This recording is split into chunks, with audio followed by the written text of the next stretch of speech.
سبق: چچا چھکن نے دھوبن کو کپڑے دیے۔ بک سریر خامہ 8ویں جماعت۔ سوال نمبر 4،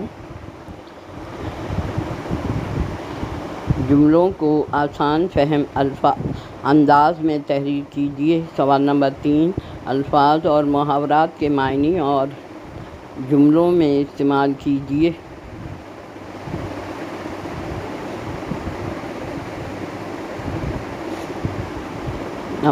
نمبر 1، چچا اس قدر ناشناسی سے کھنچ جاتے ہیں۔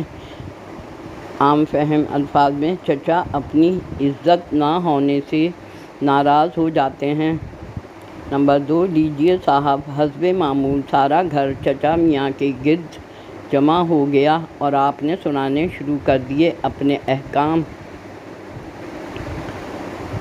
عام فہم الفاظ میں ہر روز کی طرح چچا میاں کے چاروں طرف سب گھر والے کھڑے ہو گئے تو انہوں نے سب کو ہدایت دینا شروع کر دیں۔ نمبر 3، چچا کو اپنی اس قابل قدر اور محترم بشان تجویز کی داد نہ ملی تو آپ دھوبن سے چڑ گئے۔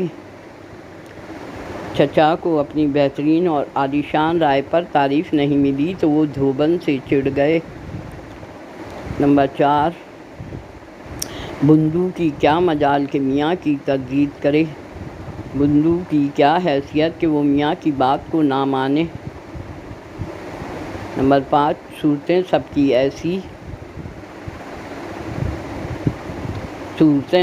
ایسی ہیں گویا سوانگ بھر رکھا ہے، سب کے چہرے ایسے ہو گئے جیسے روپ بدلنے والے لوگ ہوتے ہیں۔ عام فہم الفاظ میں۔ نمبر 6، اب تک چچا، یہاں چچا ہے ملا نہیں ہے، اب تک چچا کی تیوری چڑھی ہوئی تھی، سونے کے بٹنوں کا سنا تو ہڑبڑا کر اٹھ بیٹھے۔ اب تک چچا کے ماتھے پر بل پڑے ہوئے تھے کہ سونے کے بٹنوں کا سن کر گھبرا کر اٹھ کر بیٹھ گئے۔ نمبر 7، آدھا دن برباد کر کے کس مزے میں کہتے ہیں کہ نمٹا دیا ہم نے دھوبن کو، آدھا دن ضائع کر کے بڑے سکون سے کہہ دیا کہ کام پورا کر دیا دھوبن کا۔ سوال نمبر 3، مندرجہ ذیل الفاظ و محاورات کے معنی لکھیے اور جملوں میں استعمال کیجیے۔ 20 مرتبہ، معنی بہت بار، کئی مرتبہ۔ امی نے میرے بھائی سے، جملہ امی نے میرے بھائی سے کہا، میں نے 20 مرتبہ بولا ہے کہ کام وقت پر کر لیا کرو۔ ہلکان ہونا، معنی تھکنا، پریشان ہونا۔ جملہ بس میں خاتون کا بچہ رو رو کے ہلکان ہوا جا رہا تھا۔ کھنچ جانا، معنی ناراض ہونا، میں نے اپنے دوست کی بات نہیں مانی تو وہ مجھ سے کھنچ گیا۔ دخل در معقولات، بیچ میں مداخلت کرنا۔ جملہ ہمیں بزرگوں اور بڑوں کی گفتگو کے درمیان دخل در معقولات نہیں کرنا چاہیے۔ غل مچانا، معنی شور مچانا۔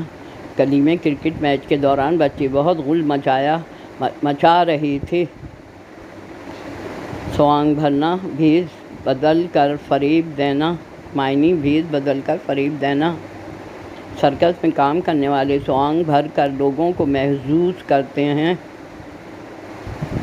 جھک معنی تکرار یا جھگڑا کرنا۔ دکان پر 2 خواتین قیمت کم کرنے پہ دکاندار سے جھک کر رہی تھیں۔ تردید کرنا، معنی جواب دینا، میں نے اپنی غلطی کی تردید اپنے دوست سے کر دی۔ منہ پھٹ، معنی بد لحاظ، بد زبان، ہماری پڑوسن بہت منہ پھٹ ہے۔